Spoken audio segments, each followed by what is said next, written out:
Welcome to the DRF Sports Podcast, brought to you by DRF Sports. America's most trusted name in horse racing is now providing sports bettors with exclusive data, analytics, previews, videos, and expert picks on all major sports. Bet smarter and have more fun doing it. It's the DRF Sports Podcast, and now your host, Sheldon Alexander. Ready, set, bet. This is the DRF Sports Podcast, episode 13. Make sure you like and follow wherever you get your podcast. I'm your host, Sheldon Alexander. A reminder, we do this twice a week. On Tuesdays, we recap the week that was, and on Fridays, it's the Picks Pod. Week 6 of the NFL season got underway with one of the toughest losses I've had in a while, with the Bucs failing to cover the 7 points despite dominating the entire game. But it's all right. I'm not bitter. We just stay to what we know. And what we know is, for the best info that you need, you got to check out drf.com/sports, because that's where you can get all of the details and insights, including power trends, line movements, team stats, and even more betting angles, including our guy Scott Grambling's weekly six-pack in both the NFL and NCAA. So make sure you check us out, drf.com/sports.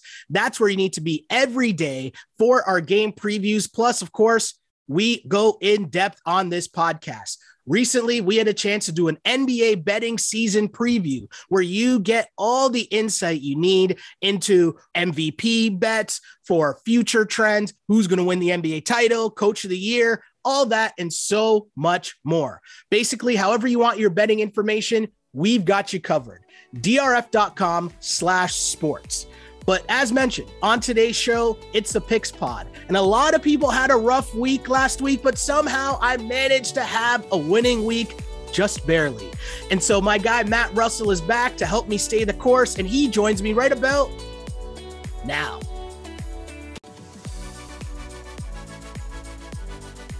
I can't lie. As someone who was on Bucs -7 last night, I'm still a little rattled here. So I'm happy to be joined by my guy, Matt Russell, to kind of help me through this and explain some of this to me. But how are you doing before I get into this here? Because I'm fired up already.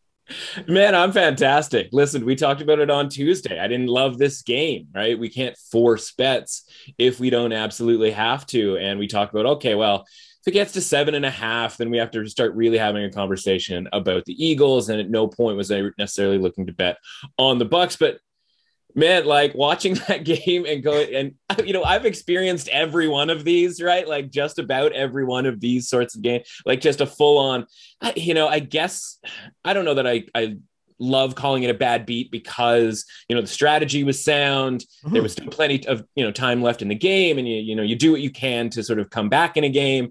I would be mad at the Tampa Bay Buccaneers for taking the air out of the ball, if you will.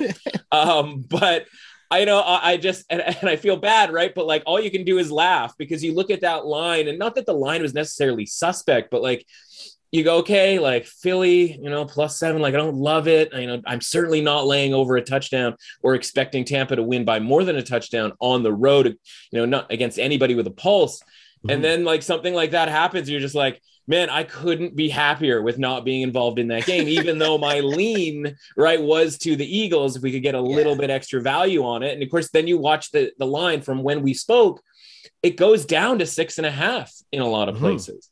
And you just go like, and again, I'm like, well, I guess I'm probably onto something, wanting, or not necessarily wanting to, but like leaning towards the Eagles, as it goes to 6.5. And then just for it to fall that way where it lands on 6, and you just go like the NFL, man, like the NFL, like as much as everybody wants to think that there is a, obvious side on all these different matchups that we'll get into this week and forever going forward, there just isn't. Like the spreads are really good. Like again, we always talk about the gravitational pull to a tie, right? With teams doing whatever they can to come back, and the favorites being just fine with winning the game. Like that's just how it works. So like when people complain about it, I just kind of go like, that's just how it works, right? Like it's so hard to blow a team out, and like teams don't even really want to blow teams out. They just want to get out of there with a win. But here's my thing, and I understand all that, and we've been having these quote unquote therapy sessions for a few years here. Yeah. But I'm looking at that game and I'm saying, hey, Bucs -7. I know it's not so much. I've learned about, accepting the fact that, okay, you lost the bet, but I feel like I was okay on the right side. Like, I'm not mad at me making that bet on the Bucs -7. Here we are. Bucs dominate that game. They're up 28-7 late. The Eagles are out here going for 2 when they were down 14. And, some people might not really understand what's going on there. So that's one thing. We've seen the Tampa Bay side of things combined with Bruce Arians risk it for the biscuit. So they're out here trying to score points all the time. And then we're seeing them kind of just slow things down, up 6. All of these things seem so weird. And it's just like, how is this not a cover for the Bucs? That's what I'm saying here. So let's start with the going for 2. The 2-point conversion. Can we explain that to people? Yeah. I mean, I'd like to think, and listen, I'm always surprised when I, read different comments or messages that I get about, football handicapping. And, sometimes I think we're all going to get educated to the point where, where the edge is going to be gone. And then I get these messages. I'm like, no, we still have a ways to go. Right. This is what I'm saying. And so we've been on this crusade for 4 or 5 years. I think I remember like an Eli Manning or certainly a Giants game on a Monday night. Like, I think Odell Beckham Jr. was involved. It was in Atlanta. And it was like the first time on primetime that a team that was down 14 went for 2. And the obvious thing is, right, there's a 50% chance, sort of mathematically, if you will, that you're going to get the 2-point conversion. And if you're down 14, you have 2 chances to get that 2-point conversion. So if you don't get it, it sucks, right? But again, mathematically, in theory, you would get the second one just based on the premise of the thing. But like, it's just based on the idea that everybody thinks that if you get to overtime, you are going to win the game. Right. Yeah. And that all we need to do is get to overtime and we're fine. So if you're down 14, no, getting to overtime is not good enough because you are then still, in a lot of ways, a literal coin flip away from losing. Right. It is a 50-50 proposition once you get to overtime. So why add that into your, comeback win probability when you can try to get it down to 6? Right. Yes. Where you can get it down to a point where that second touchdown, if that happens, just requires the extra point. Now, listen, there's no guarantee of that extra point being made on that second time around, but especially guess what? These days. Exactly. Guess what? There's no guarantee of that extra point being made on this touchdown, right? That first touchdown that you make, right? So it isn't a 100% or 98% probability of you making that. So all of that is to say, right, they're just removing the extra coin flip element of overtime in the effort to come back. Right. So like, it is the right decision. You are taking out that divide by 2 in the formula, if you will. And I think we're getting to the point where it's not all that surprising, but it doesn't help when like national and analysts who, again, unfortunately, maybe only catch 1 or 2 games a week and don't necessarily have this circumstance come up in their lives. When they go, I don't know if we should be doing this. It's like, no, it's absolutely and always has been the right move. Right. And I'm sorry, like, it's difficult for people who are, maybe flunked out of high school math class to necessarily understand it, but it just is. Right. So that's the situation. And again, that's why 8 is becoming a more important number in the NFL. Right. We always, 3 and 7, that was always the big talk. Right now we talk about 6 when it comes to overtime and how much more frequently a team wins by 6 in overtime than they used to. Right. Used to just go down, kick a field goal and it was done. And so 6, 8, like, these are all really important numbers, and they're really important numbers for teases, right? We always talk now about like the 2.5 point spread, bump that thing up to 8.5, because then you don't care if the guy's making or missing the 2-point conversion. In fact, you kind of rather prefer, they go for it there because you don't know, you have less of a chance of finding yourself in overtime or some other weird stuff happening. So, end of the day, like, it's the right decision. Nothing untoward happened, right? Like, there was no reason for the Bucs to kick the field goal late versus take knees. Like, that doesn't make any sense. We've just watched, again, every kick getting missed last week. Who's to say like that was going to be a guarantee? And like the total hinges on that kick, and the spread would have hinged on that kick and all of that sort of thing. And that's why we watch, man, like, because it just drags us in. And like, you could have turned that game off at 28-7, or just gone for a walk because maybe you were on the Eagles. And then you come back an hour later and you're just like, how did we get here? And like, the Eagles were never really a threat to win the game. But that's what the point spread's for, man. That's what the point spread's for. All of these games effectively come down to kind of a coin flip play. And in this case, it was that 2-point conversion, right? It's a 50-50 proposition. However we got there, right? There's always one play that's going to swing it one way or another. And that's why we love it and sometimes hate it. Well, that's why we're here, right? And that's what I love that we try to do on this podcast, where sometimes we can allow for the explanation to sometimes the OG bettors that know exactly what you're talking about because they're paying attention to the lines and have been for a while, but also take some time to explain to maybe the new people who are just dipping their toe in and they're sitting there listening to, as you mentioned, the national broadcasts, which sometimes those dudes are not really talking along the same lines as us. Right. So Absolutely. we try to bridge that gap here as we can. And as we continue to do so, looking at the rest of the lines here from the NFL, because I'm going to try to go through the lines as always, giving my lean on which side or the next. Matt comes in, giving, as I like to say, some information and education on where the line is, where it's going.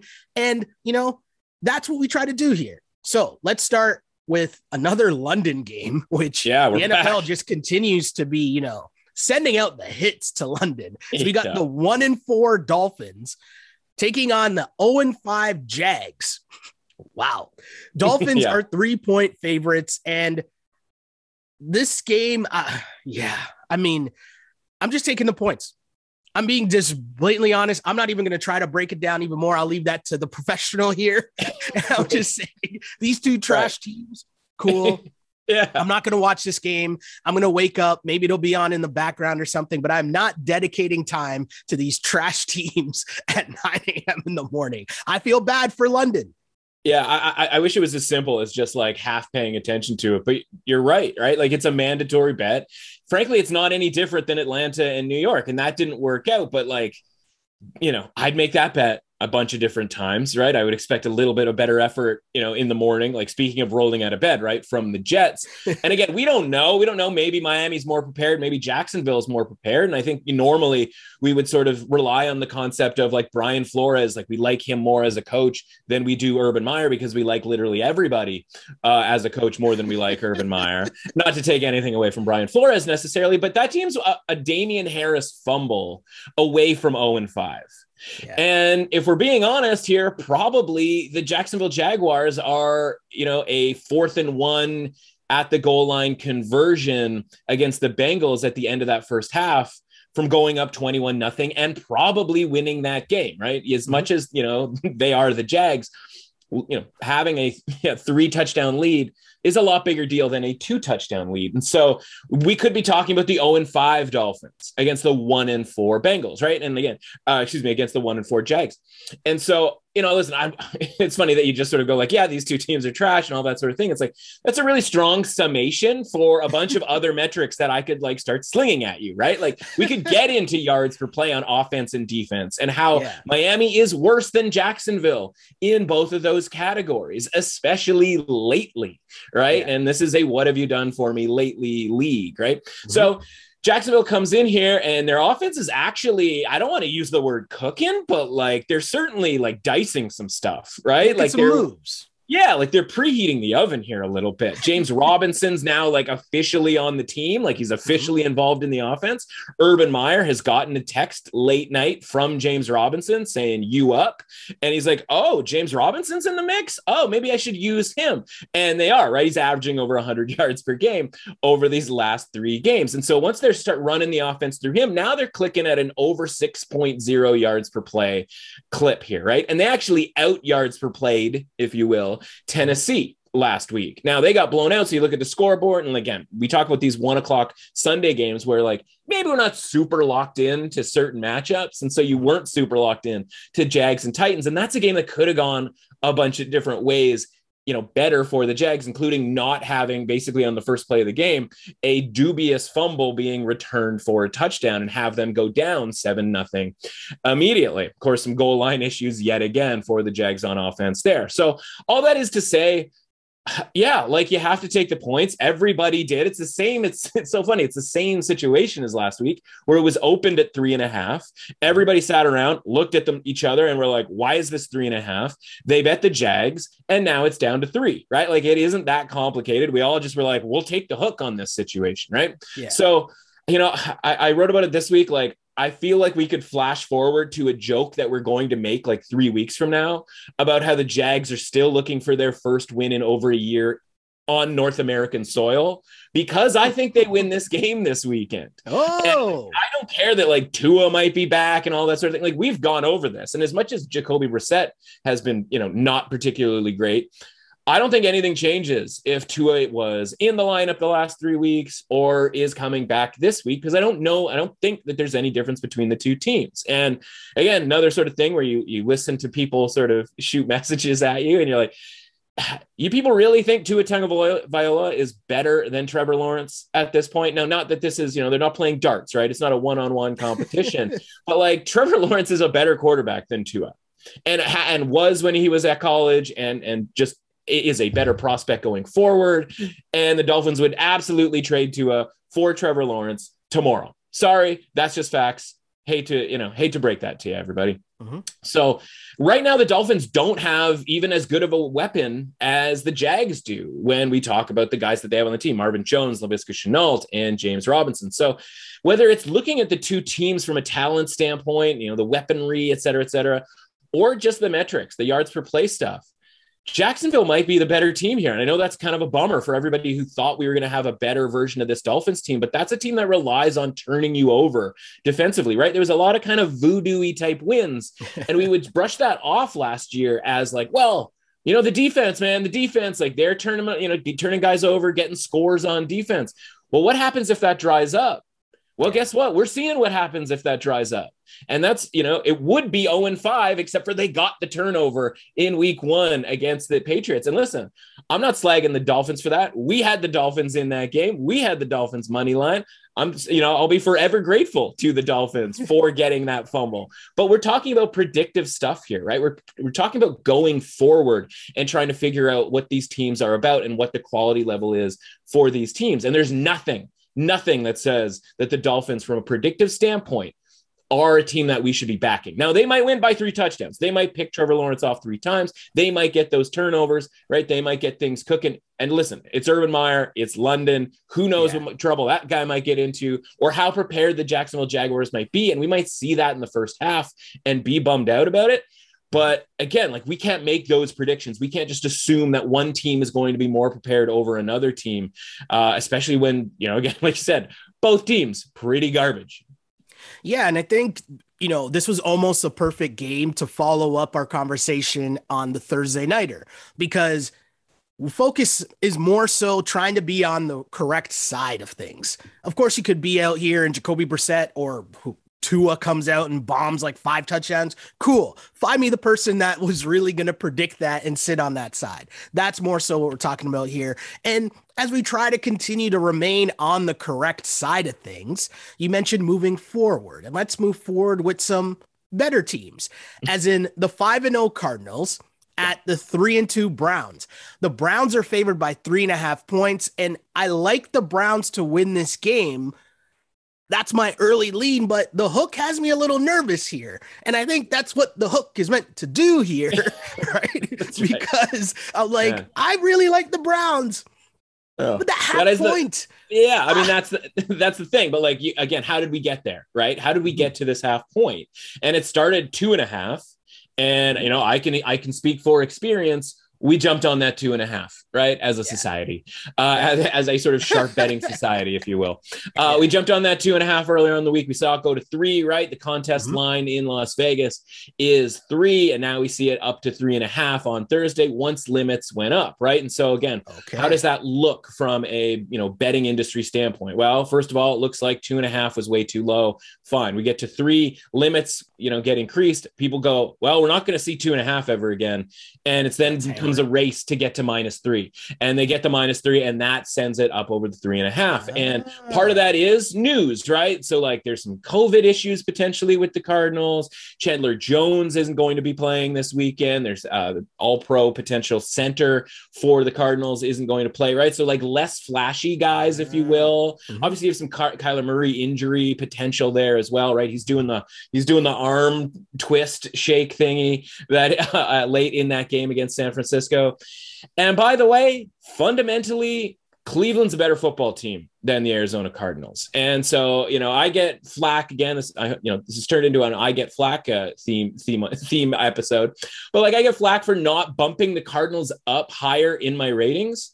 And if you want to go just by schedule and by record, that's what the standings are for, right? Yeah. You can click on ESPN.com and go straight to the standings, and you can do the math yourself that, yes, the Cardinals are undefeated. Is that predictive of anything going forward?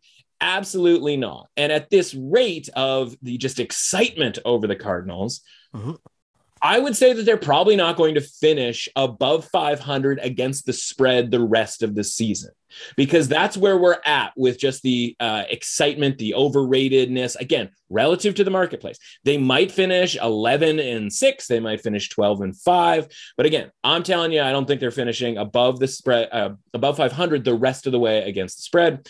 That being said, right, we have seen the correction, and these things don't take that long in the NFL market, right? It's not like you get 5 straight weeks of a team being overrated. That stuff gets sort of, pounded out of the line. And that's what we saw this week, right? Where 2.5 was just absolute gold. Now, again, stuff might happen. You never know.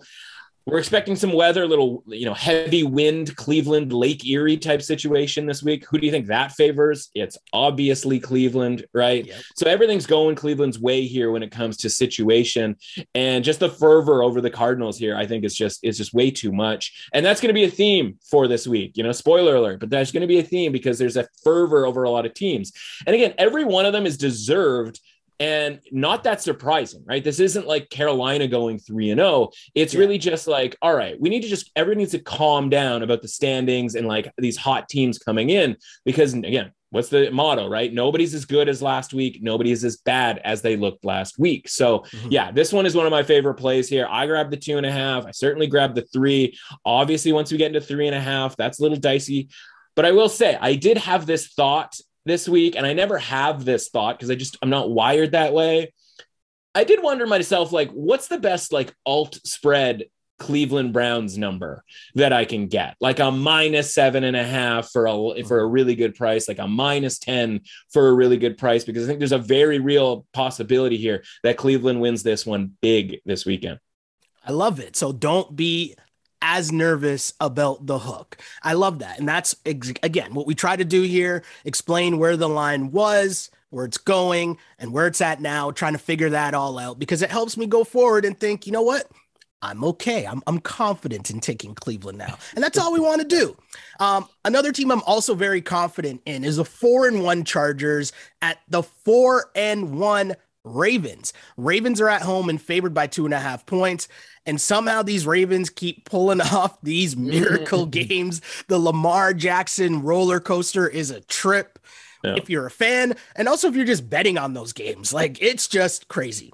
Flip side though, if Justin Herbert and the Chargers are getting points, I'm just going to be there on that train. And you mentioned loving the head coach. You're correct. I'm fully on that wave. No field goals. We're going 4-down football. I love it. My guy, as you mentioned, giving great press conferences. You were weeks ahead of this. You told me, you predicted the future, that I would be buying into my guy here, and I'm there. So again, Chargers getting points. I am in. Where are you at on this one?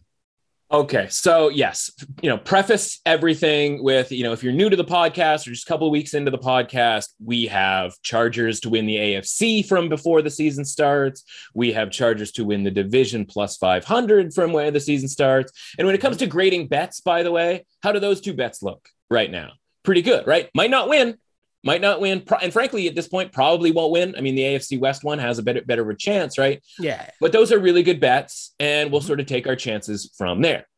Brandon Staley, plus 1,400 from before the season starts. Brandon Staley, plus 700 from last week to win Coach of the Year, right? And every week there's a viral video clip showing that guy is, one, a really good head coach who is doing stuff. I made the joke last week, right? The entire league's playing, he's playing chess, while the other team's looking at a checkers board trying to eat the pieces on the checkers board. Like, that is the difference between him and a lot of these other guys.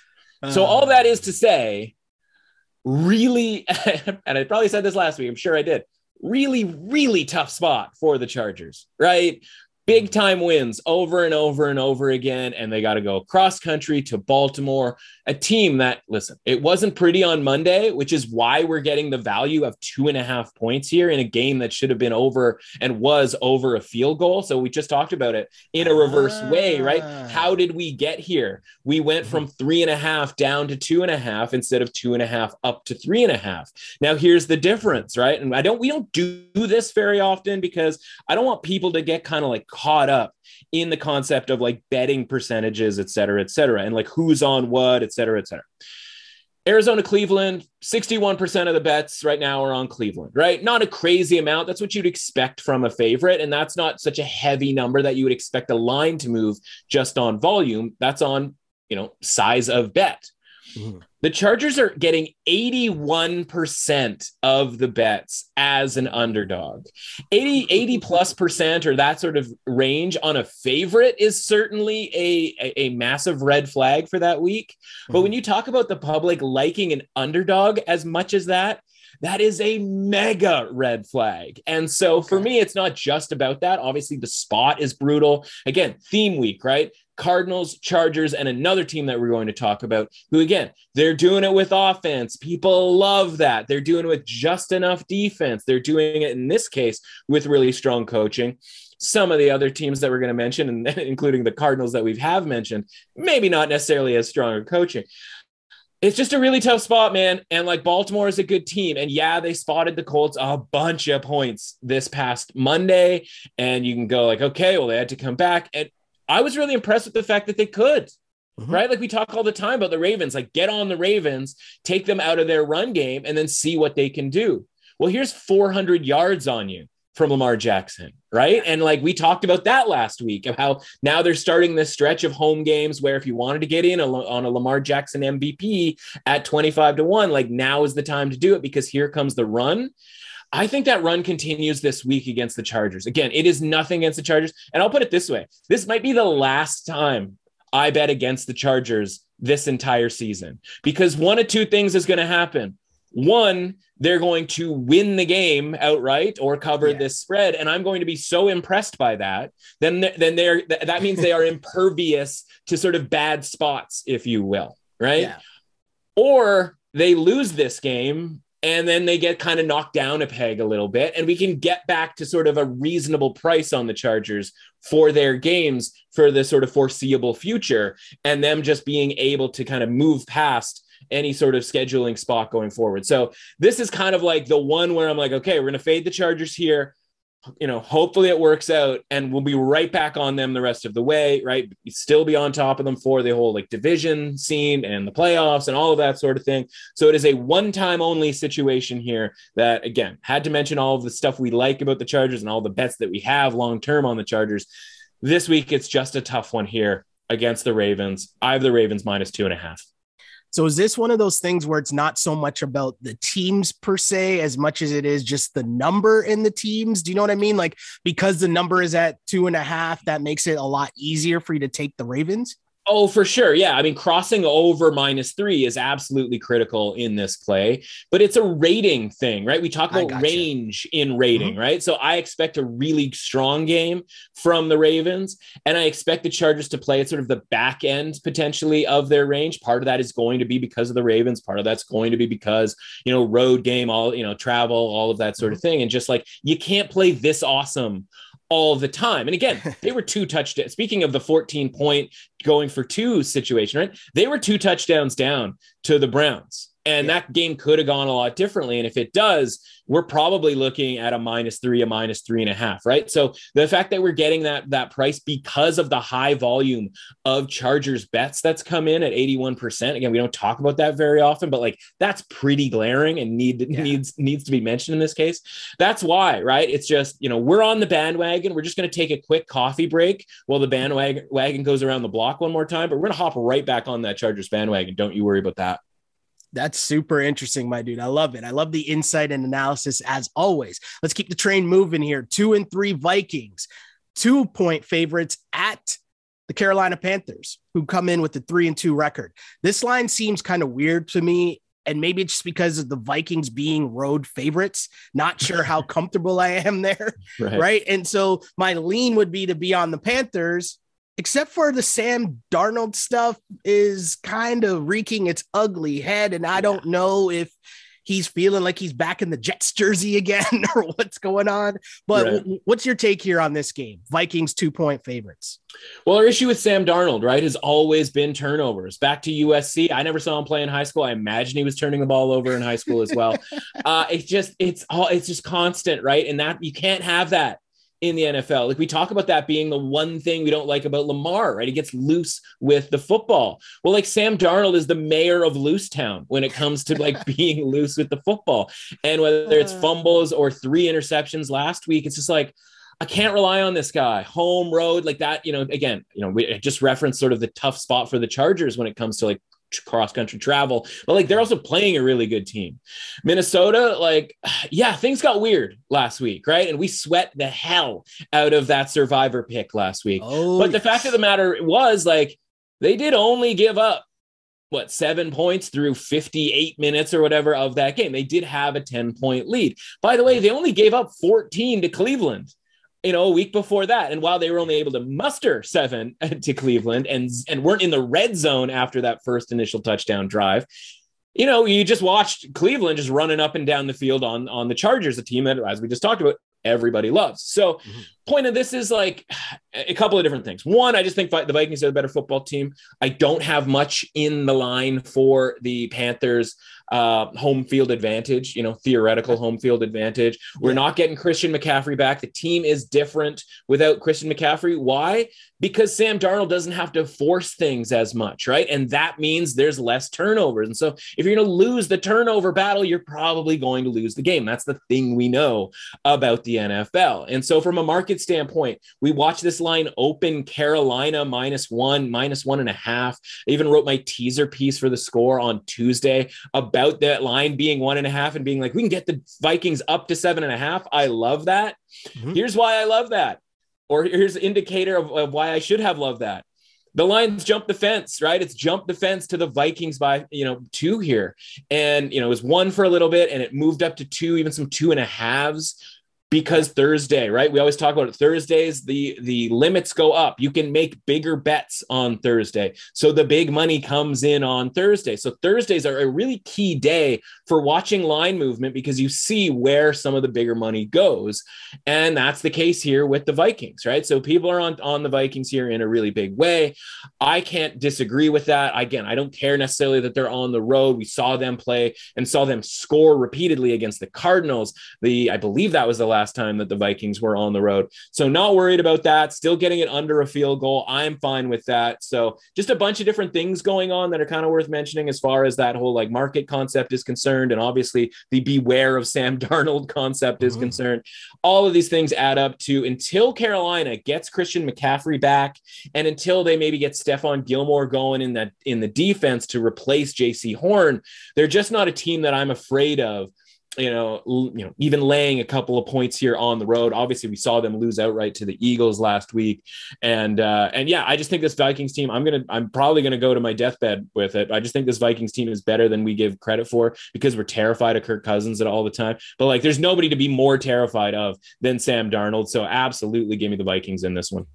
Yeah, you're totally right, and I like flicked over a little more often to that Panthers game last week to kind of see what was going on with my guy DJ Moore, who I have in fantasy. And you're right about but I bring that up not for the fantasy stupid talk, but when I checked into that game, it was Sam Darnold just trying to force the ball in.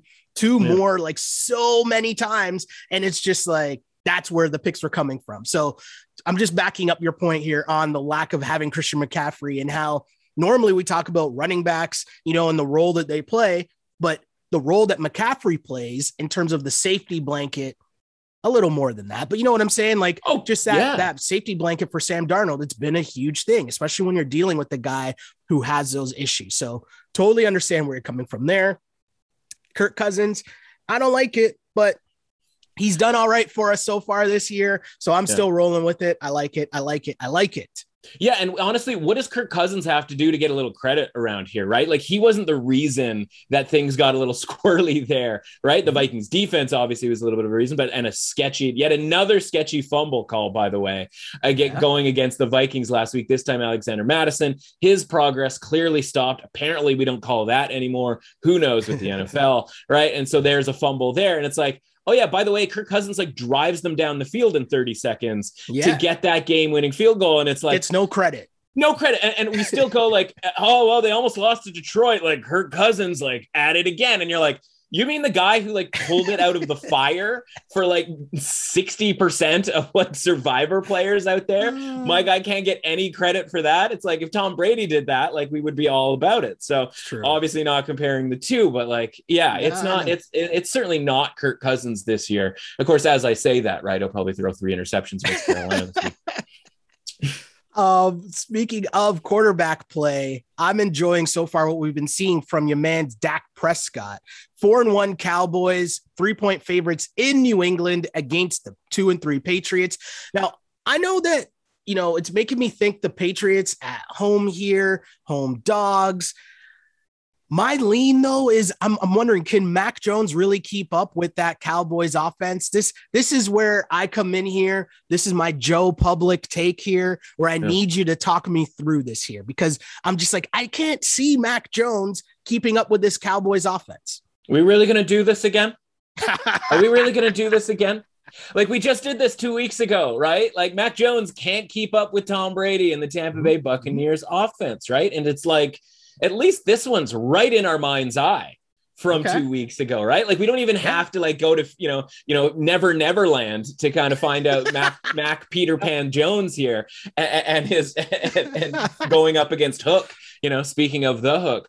Like this theme, right? This is the theme. It's block is too hot. Block's too hot right now on the Cardinals.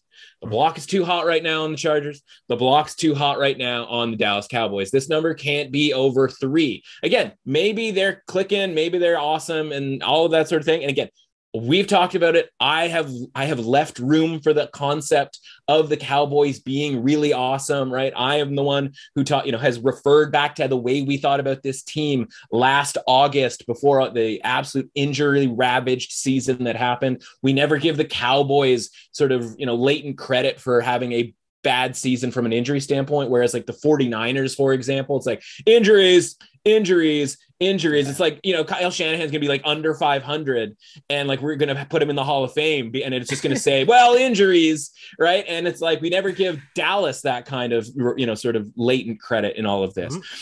So all that is to say though, like, again, the line's just too high. It's not a Dallas hate. It's nothing like that. It's like, we see this all the time. And again, I refer back to last year, right? Where it was, we had Sunday night game against Baltimore. Bill Belichick puts on he turns the weather on, right? He turns the rain on and just douses the Ravens. They win that game. Then they go on the road to Houston and everybody's just assuming that the Patriots are back and they're going to beat Houston. And it's way closer than the experts think. And we were all over that, right? Fast forward to this year, same thing happens, only replace the Ravens with the Bucs. The Texans are right in there. But do you remember what happened after the Texans game last year? No. What happened was the Patriots came home having just, I believe they lost to the Texans, having disappointed, let's say, on the road against Houston. And they came home and they faced a high octane, flashy offensive team by the name of the Arizona Cardinals.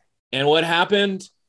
Game-winning field goal for the Patriots. Oh my God, they shut down Kyler Murray. Like, that was incredible. How did they pull this off? Cam Newton's running around again. He's out of the league but now. And it's the same situation, right? Where Dallas, like Arizona, 3-4, 3.5 point favorite, same exact deal. Yeah, like the Patriots are going to step up. It's what they do. They might not win the game, but this is going to be that closer than the experts think situation here. The defense is going to do just enough. We are going to see potential regression. Like, are we definitely going to get another Trayvon Diggs interception? No, not necessarily, right? And again, as much as highly as I think of the Cowboys' potential here, we still haven't seen it discernibly and obviously, right? Like, got bailed out a little bit in that Chargers victory, and the rest of those wins are NFC East kind of sketchier type of victories here. So again, just an overvalue situation. It's not the end of the world. The Cowboys are going to be fine. They may even win this game, but as far as like, how do we get on the side that's probably going to cover, i.e. 55 to 60% of the time?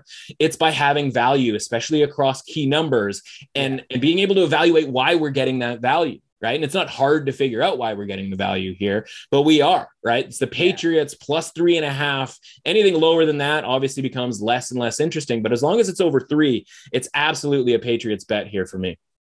So over 3, you're leaning you're on the Patriots. At 3, it's kind of like, obviously it is what it is, right? The probability goes down and you don't get as excited about that bet, right? Because there's a very real possibility that the Cowboys win by 3. I'm getting the feeling here that if we fast forward to Tuesday, there's going to be a lot of me being like, I should have listened to Matt on this, and I didn't listen on that. I'm just predicting a bit of the future here, but this is why I love this. This is why we do this. This is why it gets me hyped up in the morning when we're doing this, because it's so much fun. And, thinking of this game as well, Belichick is known to come up with some ish when we least expect it, just figuring some stuff out. But I need to see it from Mac and company. But hey, that's why they play the games, right? But that's my point. I think that's my point. We saw it 2 weeks ago against the Bucs. I was easier for me to take them at the higher number. What was that line against the Bucs? Yeah, it was 7, right? It was 7 or 7.5 or something like that. Yeah. No, so that's understandable. No, that being said, right? Are the Cowboys 2 points, 3 points, worse than the Buccaneers? Yeah. No, right. Trust me, I know what you're saying. I don't think so. Right. I think they're a little bit worse than that, even as highly as I think of the Cowboys. Hey, I love it. I'm not sure how much I love this next game, although for people like ourselves who like to dabble in some of the games that might not be the most headliney type games, and we're talking Davis Mills and Carson Wentz here as the 1-4 Texans are at the 1-4 Colts. Carson Wentz, I mean, he looked pretty good. I'm struggling to say it because I can't believe the words are coming out of my mouth, but he was putting up numbers on Monday night. But taking him by double digits, I don't know if I could do that even against, I said this last week, against your boy Davis Mills. Can't Davis Mills get some level of respect here? 10-point underdogs. I have to by default lean Texans here. No? Yeah. I mean, this is insanity, right? This 10-point spread is insane. And listen, Carson Wentz, if Carson Wentz's middle name was a GIF, it would be the Larry David GIF where he's just standing and like looking back and forth and just like not impressed and not really sure what he's watching, right? Like that would be, if Prince had a symbol, just went by a symbol for a long time. If Carson Wentz just changed his name to a GIF, that would be the GIF, right? Because that's Carson Wentz, whether it's play to play or game to game, you never know what you're getting, right? It's up, down, it's side to side. It's rolling around on the ground. Like who knows what this guy is going to do any given time, right? And that's the Sam Darnold effect, right? It's these quarterbacks who have just enough athleticism to get themselves into trouble. And so, sometimes it might work out where you end up going like Carson Wentz, pretty good. And then there's other days where you're going to be like, I can't believe I bet on Carson Wentz. And so, I suppose there's a possibility that Indy wins this game by more than 10 points. I don't have it, man. Like, again, we do the thing where I flip the computer upside down and we try to shake it around and see if these numbers get back into place where it makes the Colts a 10-point favorite. I have this number 6.9, right? Okay. So basically 7. And so you're getting a free 3 points on the concept that Houston's really bad. And like, they're bad, but I don't think they're bad. And like, maybe Davis Mills is my boy. Like maybe that actually is that thing. Like, he's my boy Blue. Here's the situation with Davis Mills. And if we were being fair to someone, right? If you were, the starting quarterback of a team, or I should say a backup quarterback, early draft pick. And then we said to you, hey man, we're down 10 against the Cleveland Browns. Our starter got injured. You mind going out there and like trying to lead a comeback drive? And you'd be like, God, man, I haven't gotten to like page 4 yet on the playbook. So, I mean, I can do it, but like, it's probably not going to go great. And you go, okay, cool. But here's the thing. He's going to be out for a little while. We also play on Thursday night this coming week. We play in 3 days. How many more pages can you get through on the playbook? Well, I went to Stanford. I probably get 2 more pages under my belt in 3 days. Like it is, pretty complicated. It's an NFL offense, yada, yada, yada. Yeah. You go, okay, all right. Didn't look particularly great. That's fine. You have a little extra time to prepare. Here's the thing though. We're going to Buffalo next week. It's going to be pouring rain the entire time. And you have to keep up with Josh Allen. You probably get a few more pages on the playbook. Okay. But like nobody said anything about rain and like the Bills defense and having to score probably 30 to 40 points to hang in this game. Right. And so guess what? They weren't ready to play in that game because like they were just never going to be ready to hang with the Bills in that game. That was the only game. And you can go back and go back on the tape here. But like I was fine laying 17 points with you. You were like, I think I got to lay the 17 points. I was like, yeah. I think that's cool. And like, you know me well enough to know like that's almost never happening coming out of my mouth.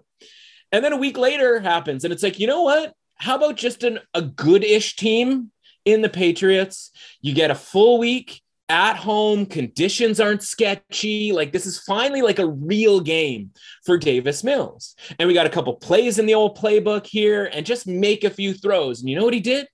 He made a few throws and it wasn't his fault that the defense kind of faded down the stretch and gave up just enough points to lose, or they tried some wacky special teams, buffoonery that ended up having the punter kick a guy in the back with the punt. Like all of that stuff is not Davis Mills' fault. And he ends up with like an 81 or 82 QBR for that game, right? Quarterback rating. And so that's, obviously outstanding. And now he goes against the Colts team. Short week, devastating loss, Jekyll and Hyde, Carson Wentz, like, again, a number that I've got a ton of value on. Let's break it out. Let's break out the red light here, man. Ooh. Red light special. Okay. Watch out for the upset in this game. If you think you are getting away with taking the Colts here in Survivor and like, when am I going to use them again? Or let's just get them out of the way. My advice to you is do not do that. Again, Colts might end up winning this game. I think it's going to be closer than the experts think, as they say, but there's going to be other spots. And look at it this way, full on Survivor strategy conversation here. The Colts play the Jets this season. They, of course, play the Jags at home this season. Let's at least watch the Colts not bleep this up before we trust the Colts in Survivor, because there will be other opportunities to do so, right? Okay. Like, let this be his audition. If they win and a bunch of people survive, that's fine, because you can use the Colts against the Jets or the Jags later on, and they can't. If he loses, well, then A, we avoided losing. B, a bunch of people lost. And C, we now at least have some education here about whether we should be trusting him going forward. And you can make that decision later on against the Jags or the Jets. And maybe you need him to win that next game to then get some confidence to take him against that third bad team. So again, just stay away from it. Take the points here. Find another option for Survivor, which we will get into, of course, because that's what we do here. But yeah, little red light special on a 10-point underdog. Didn't necessarily go that great last week, but you know what? You can't be shy about these sorts of things. Got to fire away. Shoot or shoot, right? Shoot or shoot. Absolutely. 3-2 Bengals, 3.5 points favorites on the road at the 0-5 Lions. The hook really wants me to take the Lions. And you know what? I'm going to do it. Oh boy. The Lions got to catch a break at some point, don't they? Like And maybe I'm emotional here, like your man's Man Campbell, right? Yeah. Who's very emotional after that loss in the post game. And my guy's up there on the podium crying, and he's not so much talking about kneecaps anymore. Right. The Lions, the 3.5 points, the hook is really the thing that solidifies it for me here, that I want to take the Lions, and maybe it's my heart. But what should my brain That's the thing, right? Like, if I wish he hadn't cried, like, not because like I don't, I could care less whether dudes cry or any of that, any of that BS, right? But it's except Joel Embiid, screw that guy. Yeah, I mean, that guy's, it's a gots to go situation for him. Listen, I just wish he hadn't brought the attention. Right? Like, just leave it be, man. Like, we could have snuck in here, maybe got 4.5. But like, a lot of people are like, yeah, I think Detroit has a chance. And like, I do too. And this is my night out in Vegas game, right? You black out for a couple hours and you wake up and you're like, wait, the Bengals lost to the Lions? Like, what happened? And like, it doesn't make any sense, because like you said, it isn't just like the in-game bad breaks or whatever for the Lions, right? It's the injuries that are mounting, but they were mounting last week against the Vikings. And again, we just talked about how that game's probably a 10-point Vikings win in a lot of different universes, right? It's just, we happen to live in the universe where forward progress doesn't exist. And so, in this universe where we're at, like, I get why people are into the Bengals at a relatively short number. It's just like, again, I don't necessarily trust the Bengals here. I imagine they probably do well on offense, but I don't necessarily think that the Lions aren't going to score here too. I think the Lions are going to score against a Bengals defense that did pretty well against Green Bay. Obviously, that was an emotional game, but we didn't see anybody crying from the Bengals last week, as every kick gets missed, right? Of the 30 kicks that got missed, I'm pretty sure half of them came in that Bengals-Packers game. So bit of a letdown spot for Cincinnati, right? Like, going on the road against just the Lions after almost beating the Packers. So yeah, like, I completely understand where you're at with this play. And last week the Bengals were our, night out in Vegas team as far as covering the spread against the Packers on a short number. And that's, maybe again, another team here to zig and zag with here, whether it's the Saints or the Patriots, all these teams that we talk about one week to the next. Might be the case here for the Bengals. Just be careful about this one. I think you're on it here with the Lions. I think that's probably the side that, strangely enough, you might want to be on for this game. But otherwise, it's just, you can probably stay away from this game and not really be that bummed out about it come Sunday. I do not need to watch the Bengals and Lions. No, right. I definitely do not. Right. But one game, I mean, maybe I would have wanted to watch if things were a little different, it's circumstance-wise, injury-wise, is the Sunday nighter. And, we got the Seahawks at the Steelers. But before we get into the actual particulars, I'm going to give you a reminder that you can head to drf.com/sports for a full preview on this Seahawks and Steelers game. And we know that a lot of focus is on no Russell Wilson, as he's out with an injury. Geno Smith is in, but our guy Scott Gramling writes in part, the Seahawks enter week 6 as the only NFL team that's allowing an average of more than 450 total yards per game. Now, that's kind of one of the focuses that I want to start out with here, because I want to ask you if Big Ben and the Steelers can take advantage of this. And I'm also going to add in the line, as the Steelers are 5-point favorites at home. How are you playing into all this here with this 5-point advantage here for the Steelers? Nicely in the Vegas zone. Yeah, right. Because we don't know, right? Like, we don't necessarily know what Geno and what the difference between Russell Wilson and somebody else is, because we never have to know, right? We all kind of just assume, we go like, man, this could get ugly if Russell Wilson's ever not on this team, right? And I always say, like, Russell Wilson's the MVP of the NFL every year and never gets votes, not because like he deserves to win the MVP, because he is literally the most valuable player to his team. Because again, if he was gone, it would be, hell in a handbasket type of a situation, right? So here comes hell in a handbasket himself. It's Geno Smith, which, listen, we beat up Geno because things did not go well to start his career with the Jets. And then he was thrust in as the guy to break Eli Manning's consecutive start streak. It's like, that's what we're breaking it for, so we can squeeze Geno Smith in here. Like, what are we doing? And then he ends up on Seattle, and it's like, well, we're never going to see Geno again because Russell Wilson doesn't get hurt. The guy is made of granite. And then it happens, right? And so now we're sitting here going like, I don't know, man. I don't know what to do with Geno. So let's talk a little ratings stuff here. I know you love getting into the ratings. I drag you into the conversation on these ratings, right?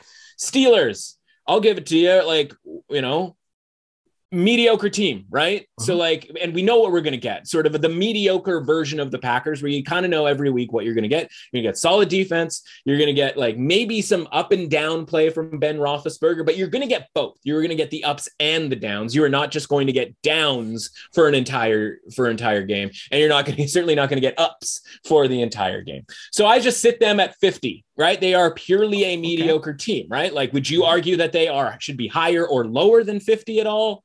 No, I'm cool with that. That. Right. Like, you'd be like, oh, maybe 55. Like, you know what I mean? Like, you're not going to be like, oh, I think they're a 70. So yeah, you're never going to do that. So we know what they are, but we don't know what Seattle is, right? And the headline is Geno and fade Geno and Geno in primetime and all of that sort of thing. And obviously the Pittsburgh defense and the idea of them creating pressure. And when Geno was under pressure last week, it did not go very well, right? Like, he was okay when there wasn't pressure, but when there was, gross. So we don't know from Geno. Here's the thing. This number makes sense if you rate the Seahawks as a 40 without Russell Wilson. If you think they are better than a 40 out of 100 without Russell Wilson, with Geno, then you need to make a bet on the Seattle Seahawks. If you think they are going to be worse than 40 out of 100, if you think they are going to be the level of, say, the Atlanta Falcons, who are sub 40, or, you know, all of those teams down in that sort of, you know, range, if you think that, then you need to make a bet on the Steelers, right? And that's why this number isn't 3. And that's why this number isn't 7 or 3.5 and 6.5. That's why it's in the Vegas zone, because it's that question, right? And we are going to get that answered, or at least, you know, first data point this Sunday when it comes to this game. Because again, like, we know what we're going to get from the Steelers offense, but as much as the headline is Geno, what's going to happen to the Seahawks offense? What was going to happen with this Seahawks team anyway? Right? Even if Russell Wilson was around, because the defense, like you said, like Scott pointed out in that article, he's absolutely right. Like, they're atrocious, right? Again, the headline is the Chiefs defense is bad. The headline is, you know, fill in the blank, other teams defense is bad. But like, again, Russell Wilson makes up for the idea that the Seahawks defense is terrible. They're cutting their starting cornerback this week because they're like, it's got to be better. Right. It can't be any worse than this guy. Like, get him off the teams. Like, he was starting for you last week. Is that going to heal things? No, but it's just like, why are we paying this guy to be awful when we can pay somebody less to probably be just as awful? And so the Steelers are going to be able to move the ball here. I don't know. I don't think that the Seahawks are going to be able to move the ball here. You could lay the points here with Pittsburgh, or just win, baby. And now I know that's a Raiders terminology. Okay. But the Steelers are my play here this week for Survivor. Oh. A little Sunday Night Football action. You're not going to get the sort of sleepy Tomlin team that when they're a favorite, sometimes they're not paying all that much attention. It's Sunday Night Football, right? Like, if this was a 1 o'clock or a 4 o'clock game, I'd like it a lot less.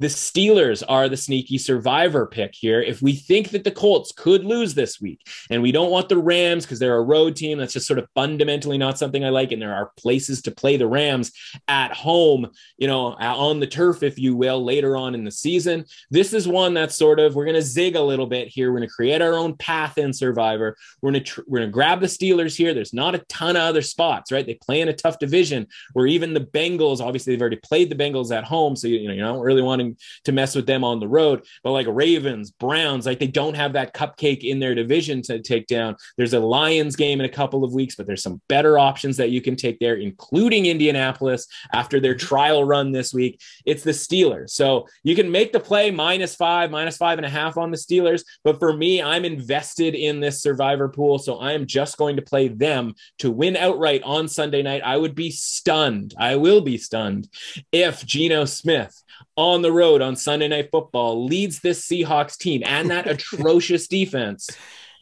into a victory in Pittsburgh.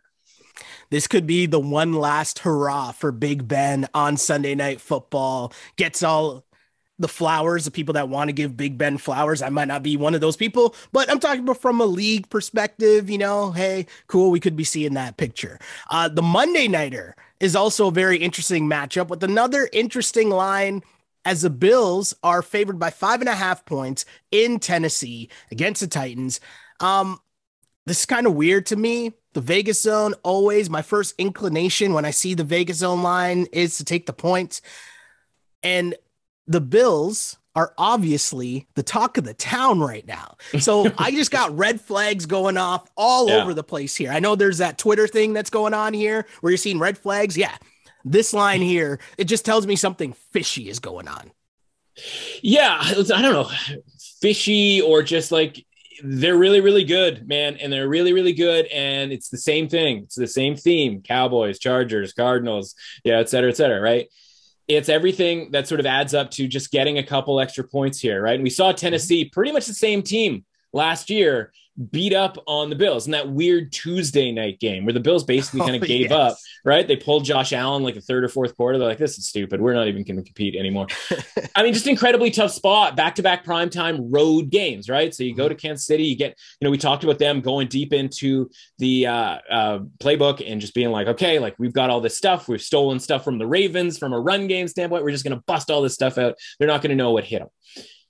Now it's like, all right, now we got to go to Tennessee. Meanwhile, Tennessee, like they haven't done much this year from a signature standpoint. I expect to potentially see Julio Jones back, right? Another day for him to heal. And now we get the Tennessee team with AJ Brown and Julio and that sort of offense that can keep up with the Bills if they happen to play a little lower in their range, right? Maybe a little below what we expect from the Bills. And so, by Monday, we'll be able to get +6 here, maybe even a little higher than that. As we see, most places like 5.5. I think we can get that full 6 touchdown, maybe a little bit more come Monday once everybody kind of gets focused in on that game. And that's the play that I'm going to make, right? I think the Titans have a chance to win this game and shock the world, right? And it's just like a weekly sort of concept in the NFL. But yeah, it's not, Titans aren't a team that I necessarily love. And certainly the Bills are not a team that I hate, but again, tough spot for the Bills, really sort of a kitchen sink type situation here for the Titans, to borrow a phrase. I like the Titans +6 in this one. I'm certainly waiting for that number before I pull the trigger. I like it. Well, I also like this craziness of the NCAA season as we switch gears to a little college football action. And we always like to start with the big boy matchups here, the headliners, we'll say. And we got Oklahoma State at Texas. Texas favored by 4. What do you like in here in this game?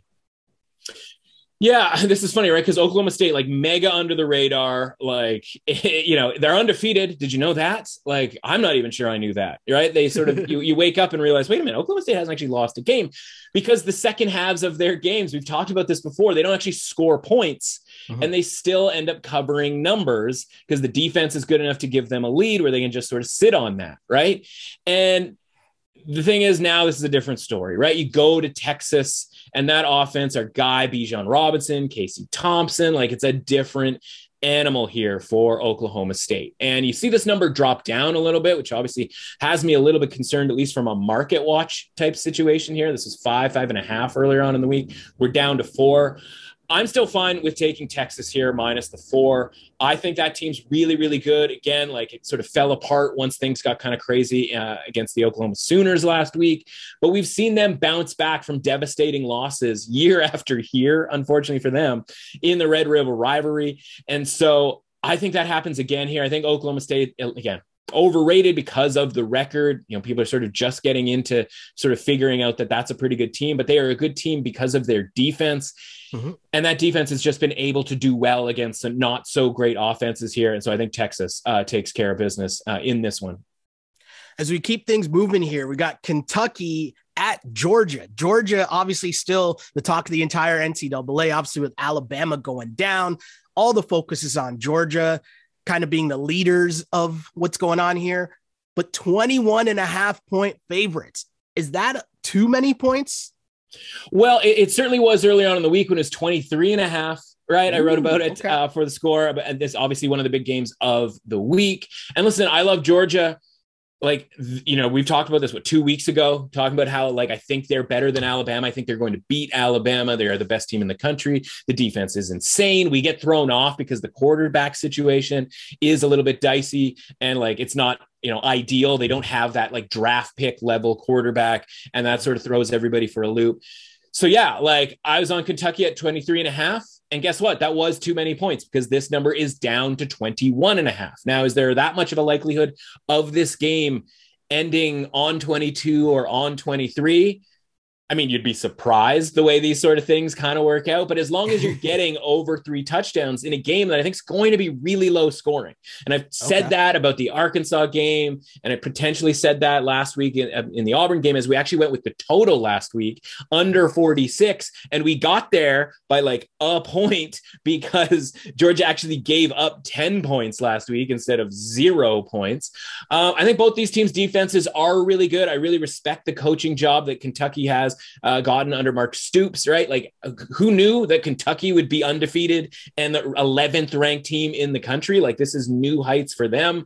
They are not going to win this game, but this might be just a game that is 20-0. Kentucky might not score in this game and still cover the point spread, right? Like, that's where we might be at here with regards to the scoring in this game. Yeah. Kentucky's offense is a little bit better than I think most people give them credit for, because it isn't just a run type offense the way that it has been in recent years. They are throwing the football more effectively. That being said, you're not going to do anything against this Georgia team. They're not going to win this game. But again, they might cover this game by just scoring the absolute minimum amount of points, which might be 3 points. It might even be 0 points for the cover here. It's just a matter of keeping Georgia out of the end zone. I think Kentucky can do that to the tune of, this might be 21-0, but that's good enough when you're giving 21.5. I love it. Pitt -5 at Virginia Tech. Let's keep things moving here with these big games. Yeah, man. Like, this is the game that we sort of talked about earlier on in the season. And the bad news is that Notre Dame game last week for Virginia Tech, that really beat them up. Literally, theoretically, all of those sorts of things, right? Braxton Burmeister's trying to play through the rest of that game because his backup quarterback, who comes in for running plays, he's getting carried off the field. Burmeister's got the shoulder hanging from the side, and he's trying to make throws because they needed one more score to beat Notre Dame, and they just couldn't get it, right? And so they end up blowing that lead because they weren't able to add more points to the game. And so this is a game that we thought Virginia Tech would be favored in when we were looking to grab Virginia Tech for the division. Mm-hmm. They are no longer favored because it's looking like Burmeister's not going to play. And Pitt, right? It's not like we don't like Pitt. We invested in Pitt in Kenny Pickett, right? Oh. And for the Heisman. And this is his first look at a really good team, road, tough environment, et cetera, et cetera. This is the start of that road for him to potentially be a Heisman candidate, which is why we've grabbed him. If you haven't already, he's still available at 40-1 to win the Heisman. So we got sort of two conflicting things here where it's like, we like Virginia Tech, we like Pittsburgh. This is where the sort of fork in the road happens, right? Where if Pittsburgh wins as the favorite here, they become the favorite in the ACC, and we might have to say so long to that Virginia Tech bet. But it also then gives Kenny Pickett this platform, if you will, to potentially get in that Heisman Trophy race that, again, we've been talking all season is wide open, no matter what the odds say, with Corral and Young at the top of that list. So no play in the game for me here necessarily, but it is certainly a big game because one of these two teams is going to have that inside track at an ACC championship game berth. I got you. Talking about the championship game, Alabama went down last week. Can they get back on track as 17-point favorites at Mississippi State?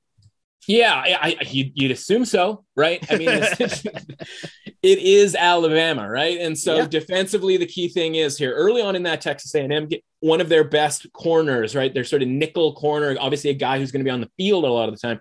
He gets called for targeting. Obviously, a 15-yard penalty, not ideal, but more of an issue, he gets ejected from the game. He is able to come back because it was the first half of that game and not the second half of that game. That's going to be incredibly important against Mike Leach's offense, which is that air raid, run and gun, 5 out or 4 wide receiver, 1 running back, no tight ends, no fullbacks, none of this BS for Mike Leach. He just wants to throw and play that wide open style. Well, Bama can shut that down. right? But they need all of their guys, all of their secondary players to be able to do that. And I don't mean sort of secondary as in second string. I mean, literally the guys in the secondary. So where Alabama has been vulnerable, right, is to the run game. You saw Texas A&M being able to extend drives in the run game. We saw Florida being able to run against Alabama, which again, uncharted territory from that standpoint, but it's one of the reasons why we like Georgia in a matchup against Alabama, because they are going to be able to run the ball against Alabama. Mississippi State doesn't really do that, right? It's not their thing here. So I think, Alabama's going to bounce back. They're going to win this game. We're talking about a 17-point spread, not a game that I want to get involved in necessarily, because I don't think this Alabama team is as good as years past. We've talked about that at length, right? We don't want to pay last year prices for this year's Alabama team, right? That's why we were on Florida way back when. So not a play for me necessarily here, but yes, obviously I would expect Alabama to, have everyone's full attention, right? Nick Saban will have everyone's full attention for this game. Does that mean they cover the 17? I don't know. It's a stay away from me. I just fully expect them to have a nice showing against Mississippi State. And I want to know who's going to have a nice showing in our next game here, because it's a pick'em game, which are always interesting if you're trying to lay some money down here. But Arizona State at Utah. Who are you picking? This is I'm conflicted, right? Because we talked about Arizona State as this talented team that should be really good. And if they can keep winning games, might sneak themselves into this top 4 of the college football playoff. It's not out of the realm of possibility if they start piling up wins. That's really going to be put to the test this week, because like you said, a pick'em game in college football, it's almost unheard of, right? Because, even if you think it's number 1 versus number 2, and this game could go either way, a lot of time there's going to be a 3-point favorite here or there. So both these teams certainly have a path to the division title in the Pac-12 South. And that right there is sort of what makes this a big game. It's obviously a late night game, maybe a sort of get right game, if you will. As much as I want to trust Arizona State, this just reeks of a game where Kyle Whittingham is going to have his team ready in Utah. And we watched Arizona State sort of literally fumble a game away against BYU. So their last trip to the state of Utah didn't go particularly well. So yeah, I think there's, it's kind of, an indicator here that this game is a pick'em, because we think so highly of Arizona State that a lot of people are going to be on Arizona State here, not having to give points here. But this Utah team with Cameron Rising, they just went to USC and absolutely destroyed USC. Now, USC is not particularly good, but it's just sort of impressive to see that offense is clicking a little bit. And that is going to do them quite well here against Arizona State. So I lean Utah in the game. I just don't love that because of how we've sort of felt about Arizona State this season. Okay. Well, I know how I feel about our next segment here, because it's becoming one of my favorite things that we do on this podcast. And you can already hear the music cooking as the producer's just on it already. But it can only mean one thing. It's time for the hurry up offense, aka some rapid fire NCAA picks. So I'm just going to get out of the way here and let you cook. All right, let's dig in here. Last week we did 23. That was a mistake. Too many games. So let's do a nice, reasonable 19 games this week. Let's go. All right. We got 2 on Friday. So hopefully you're listening to this before they happen. Assuming they actually end up as winners. Couple of 13.5-point underdogs. Let's start with Syracuse at home against Clemson. Clemson's just an auto fade the rest of the way here, right? Especially if you're going to be giving this many points to a team that is not particularly good, right? I know it's Clemson. I know it's this, that, or whatever. Not really a good team. We're taking Syracuse at home. Cal, this one's not going to make a ton of sense because Cal has not looked very good. Oregon is laying 13.5 at home to Cal. Cal is going to be able to stunt Oregon's offense here a little bit. And again, not great results here. That's why we're getting value with Cal. This is a big time sort of step up game for Cal. I think they're going to be able to hang in here with Oregon. Sketchy stuff happens, as you know, prime time in the Pac-12. Those are the games for Friday. Now, as for Saturday is concerned, Auburn at Arkansas. This SEC is so funny because it's like, okay, you lose a big game. Now you have to play the other team that lost a big game last week. We saw that with Arkansas and Ole Miss. Now Arkansas loses on that 2-point conversion attempt at the end of the game, a 52-51 game. And Arkansas gets blown out by Georgia. Guess what? Auburn gets blown out by Georgia. Everybody gets blown out by Georgia, right? Like, that's the existence that we live in. I'm not going to beat Auburn up for getting beat up by Georgia. I think they can hang in here with Arkansas. I think they can win this game against Arkansas because Arkansas gave up 326, I think, rush yards last week to Ole Miss. Now, maybe that was because they didn't want Matt Corral to beat them, but now Tank Bigsby comes to town, and the freshman as well. Like, he's a stud too. And it's like, I think Auburn runs all over Arkansas. I don't know how much Arkansas has left to give. You could make the case going into last week's game that they still had everything in front of them. They could win the division. They could get to the SEC championship. With that devastating loss to Lane Kiffin's group last week, that's kind of gone all by the wayside here. So a third straight big game here for Arkansas. I'm going to take the points here with Auburn plus 4.5. Speaking of taking the points, I'm fading Cincinnati again. Not a great move last week. Admittedly, not a great move last week. Central Florida plus 22. It's not the Central Florida of old, but they are that team who is going to play you a little bit differently, right? Cincinnati has gone slug it out, like smash mouth football with Notre Dame and Indiana, et cetera, et cetera. UCF does it a different way, right? They spread you out. They want to throw it a ton, et cetera, et cetera. I think they can hang in this number here. Cincinnati's defense is good. It's just a different style of play here for Cincinnati. I still think they win relatively comfortably, but 22 is too many points. Michigan State and Indiana almost left this off, but you know what? This would be the time where they would actually not cover. Indiana plus 4.5 at home. I'm going to keep fading this Michigan State team. Again, maybe not after this week. We've failed the last couple of weeks. Again, I don't think they're as good as sort of the record obviously indicates with them. Rutgers and Northwestern. This is the time. This is the Northwestern spot, right? It took a visit from Rutgers to get us to bet on Northwestern, which we have basically avoided all season long. Small underdogs here to Rutgers, who are just an absolute disappointment. Last week, literally like 80-yard touchdowns left, right, and center for Rutgers. That was a bummer. But we're going to be on Northwestern as small home underdogs here. Texas A&M and Missouri. It doesn't feel great, but we're going to take Missouri plus the 8.5. It's just a classic letdown, right? It's just standard operating procedure. Texas A&M gets the big win against Alabama. We're charging the field. It's pat on the back season right now. Now they go to Missouri. They should be able to walk through Missouri relatively easily, especially with how bad Missouri's run defense is. I don't know how, but Missouri's going to hang into this one. Plus 8.5 there. Duke plus 10.5 on the road against Virginia. Who is Virginia and that defense who gave up 8.1 yards per play last week to Louisville? And by the way, still somehow won. Who are they to be laying 10.5 points against anybody? Duke can actually score with this team. I think they do, and this game gets really interesting at the end. 10.5 points is too many. Give me Duke. Air Force plus 3.5 at Boise State. Off the cuff, a lot of people think Boise State's a good team. I don't. And if and if Air Force wants to drop the ball on the field all of the time, like BYU did last week, then yeah, Boise State's probably fair to be favored here. I think Air Force is a better team here. We're getting 3.5 points because it's on the blue turf and it's Boise and all this sort of thing. Give me Air Force plus 3.5. Think they win the game outright.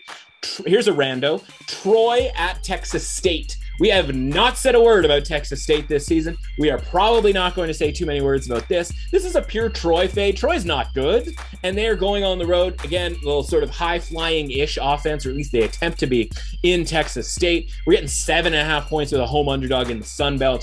I am all about that. Remember Louisiana Lafayette this past week? We didn't know why they weren't favored or, why that game wasn't a pick 'em against App State. And guess what? Louisiana beat the brakes off App State. Thanks for coming out.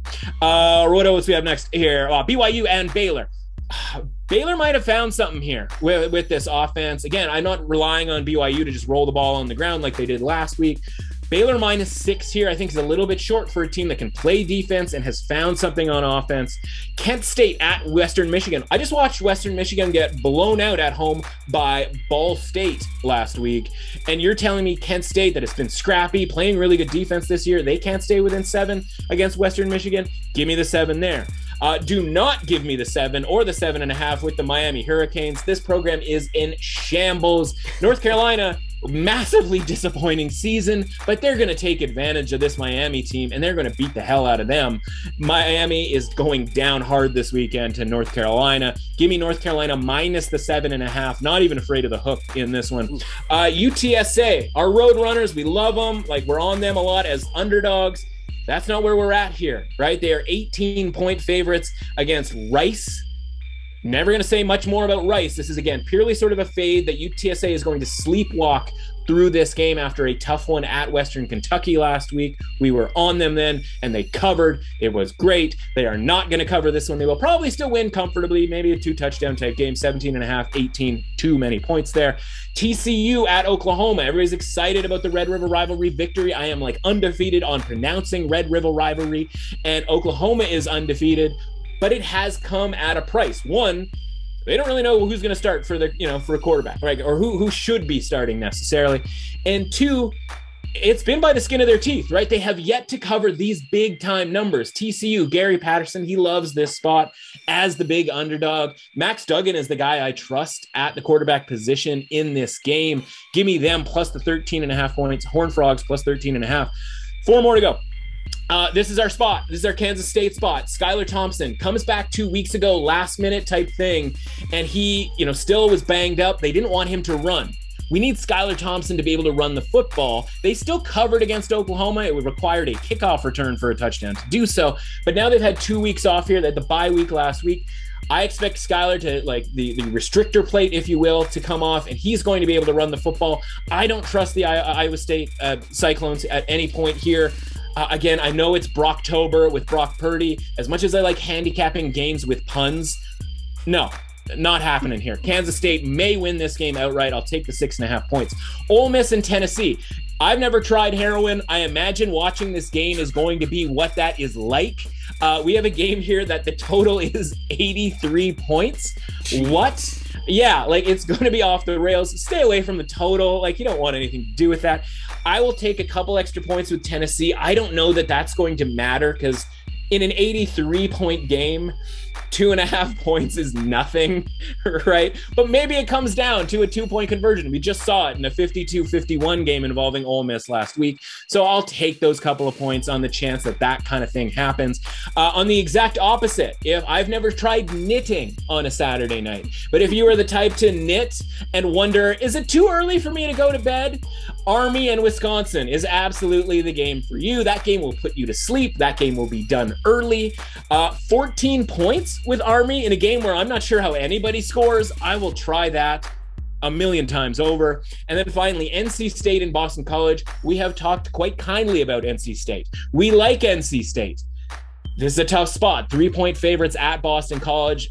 Boston College +3 on Saturday night in Chestnut Hill. 19 games in the hurry up offense. Hopefully we do better than last week. Hopefully we do as well as we have done literally every other week this season. Positive vibes, my dude. Positive vibes. Thank you, as always, for coming through and blessing us with the picks and the information and education, as I always love to say. But if the people want even more of your content, where can they find you on social media? Yeah, everything's over at @MRussAuthentic. MRuss Authentic. All of the stuff that I do over at The Score, all of the stuff I do here, everything just gets retweeted through there. So follow along there. And then we get to live it, right? Celebration and commiseration. We get the ups and the downs. We get to talk about it out there, argue about who's good, who's bad. Not that we do a ton of arguing necessarily. It's more just kind of complaining to each other. Can you believe that happened? And this is, can you believe that happened season in sports in general, right? And whether it's baseball, hockey, or whatever, we're getting close to basketball season. That's going to be outstanding. You did a great job, by the way. Listen to the NBA podcast earlier this week. That was so much fun with Matt Moore. Great job on that. One of the best times of the year. I stopped short because I love my March Madness. I don't want to say it's the best time of the year, but it is one of the best times of the year. And happy to join you here and talking on all things sports and sports betting. Appreciate you stopping by, my dude. Talk to you soon.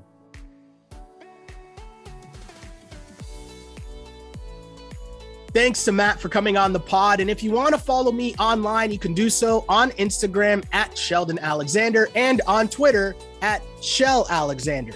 Also, check out our recent NBA betting season preview, in which we take a deep dive into all sorts of things, including who's going to win the MVP, who's going to win the NBA title, Coach of the Year, Defensive Player of the Year, plus a bunch of player props as well.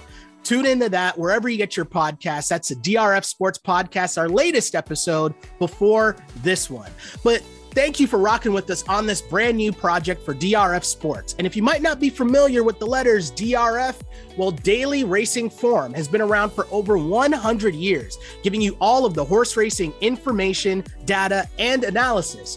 But now we're taking over the entire sports world. So if you want coverage on every football game, as well as the NBA, MLB, and more, you got to head to drf.com/sports for all the details and insights, because the site has all the data on every game, including offensive and defensive stats, betting angles, line movements, key injuries, head-to-head records, and team stats.